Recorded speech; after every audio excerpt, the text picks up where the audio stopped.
Auzu billahi mineşşeytanirracim. Bismillahirrahmanirrahim. Mustafa Bey. Uh, this is not scripted. This is just off the cuff, so to speak. Wanted to discuss or just, speak on a few things about identity. In recent years, uh, myself, with a collective of others, have embarked on a way to express and impart information relevant to identity for the homegrown grassroots indigenous Muslim peoples of America, because we find ourselves in a unique situation.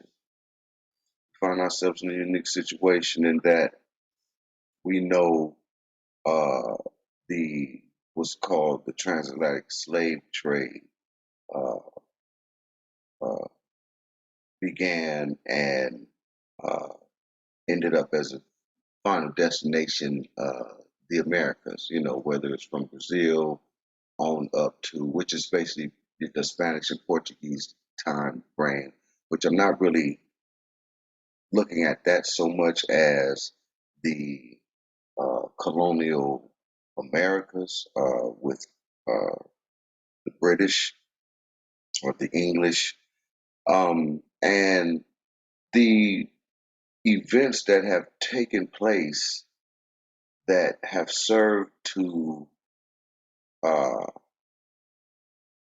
kind of create a hodgepodge gumbo of ethnicities under the blanket of one title, one name, basically being Negro or uh, colored or black, and most recently African American. What's interesting to note about this is, you find people who are into the identity dialogues going on, social media and whatnot, and everybody takes an absolutist approach. We Hebrew Israelites, everybody in the world is an Israelite. Uh, you know, uh, we Africans, Pan African, so on and so forth, or the Asiatic black man, or the indigenous, autochthonous, all these different labels and categories of expressing identity that fails to take into consideration what actually transpired prior to the so-called Atlantic slave trade. Uh, we joined the narrative as if people came over here under some blood purity already, as if the Fulbe and the Fulani and the Takruri and the Kent Kunta and these people hadn't already been mixed and amalgamated and taken on one another's bloodline. Sure, there's tribalism, but people get conquered in wars, people get take wives, they have children, you create underclasses of societies, and so on and so forth. So, what about these identities? Are these identities just carried on in the title of like full bait? What's interesting about the full bait? I was reading, uh, and we find that these people, it said, are kind of an unknown origin, so to speak, in that the scholars who have expressed their origins or written about them, uh, you find that it's not so clear. For example, John Willis gives a more humble picture of the Torah Bay when he said the Torah Bay clerisy evolved out of that rootless people who perceived in Islam a source of cultural identity, not that dissimilar than us. He affirms the view of Olorum I'm having a problem with that. Or Lauren Timihin, that the Toroibe became a ruling elite in Futua Toro, but he adds that they did not have a precise ethnic origin. According to him, their society was open to all individuals prepared to adopt their Islamic customs and beliefs. He and other scholars maintain that the Toroibe roots did not spring from blood, but from the craft of Islam, and indeed attracted their livelihood from, to be continued, pardon me, from this pursuit. According to Mustafa Kane and David Robinson, the cognomen Toroibe is often attributed to the region of Toro by those living outside Futa, but the name is actually derived from the fulfulde verb torade, which means to beg for alms.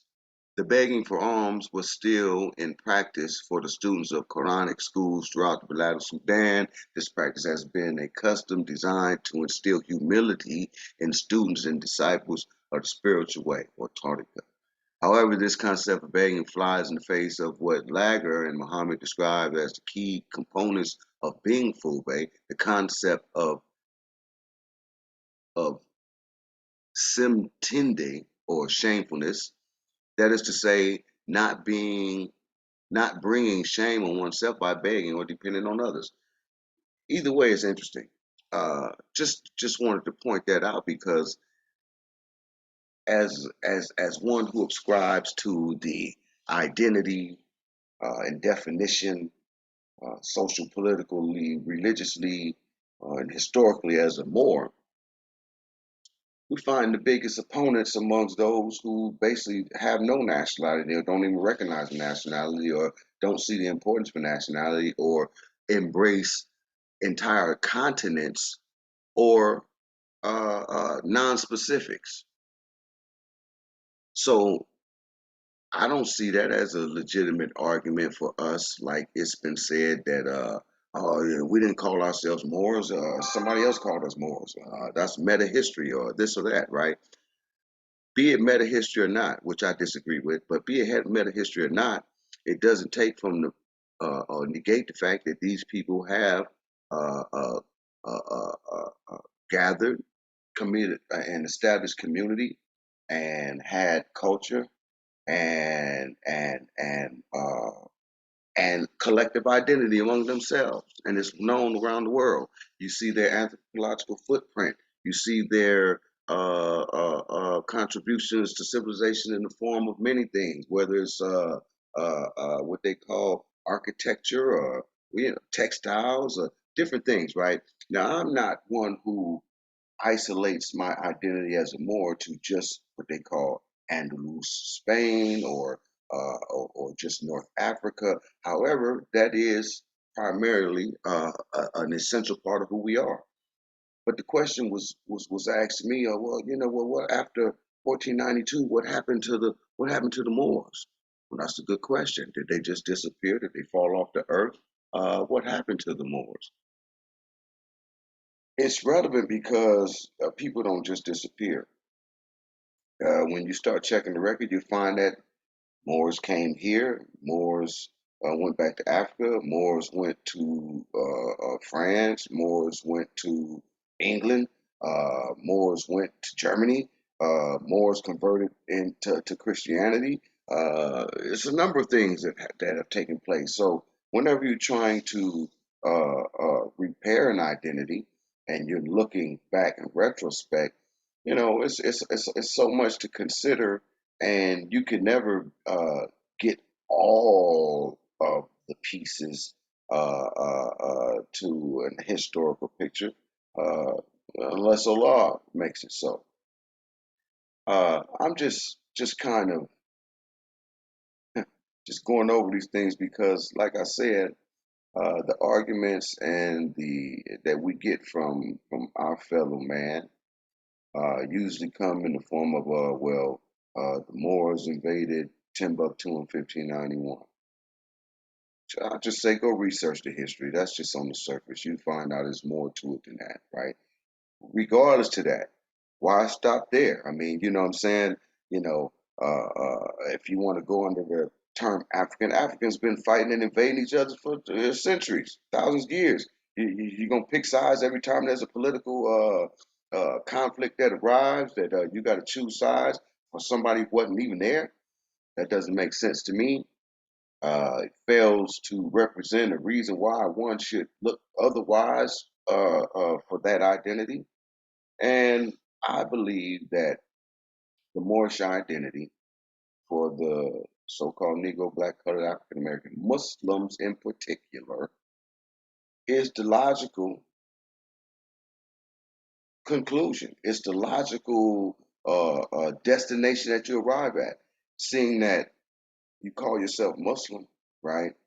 And that a legitimate Muslim sovereign who had an interest in these parts and established a treaty that embraces the Muslim in this hemisphere.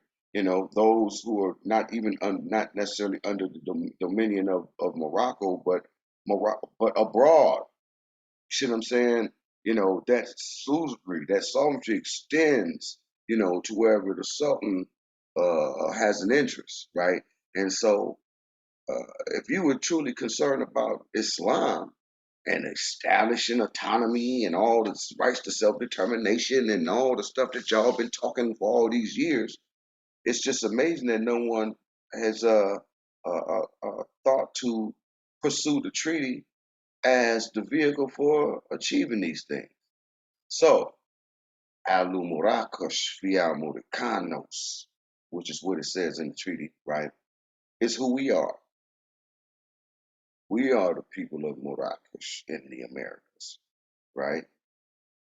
And we have termed ourselves the Sundry Moors Islamic Assembly. And so our aim and goal is simply to provide the structure for us to come together collectively to establish all the things that those who come before us have been saying they want to establish, to really do it under one title and banner and as a national movement for government, okay? Not as an organization, not as a religious charity, not as a 501c3, or any of those pseudo structures which don't give us or empower us to accomplish the goals that we see fit.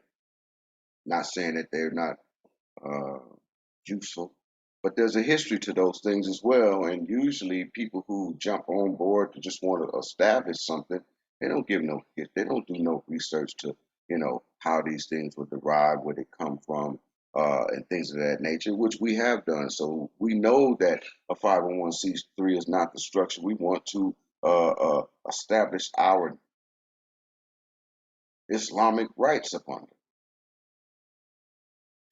So, that being said, where are we?